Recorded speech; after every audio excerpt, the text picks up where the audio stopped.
السلام عليكم ولا عليهم كحرم برتيدي يوتيوبك waxaan maanta mar kale idin sidaa xigmad kale aad u qiimo badan ku soo dhawaada xigmadeena maanta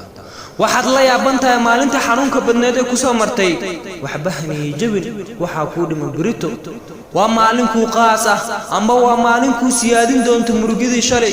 waqtigu waa cajiib isku day inaad ka faa'iideysato uguna faa'iideysato sida ugu saxan ha u diyaar garoowin inaad ka argudato ruux shalay ku geesta dib ee u diyaar garoowin inaad iska cafiso maxaa yeelay argushadu waxay cagta ku saaraysaa wadada leecifnimada u sheeg inuu qalad galay laakiin ha ka argudanin iska cafiso unan mar kale dib ugu geysan ruux adiga ka liita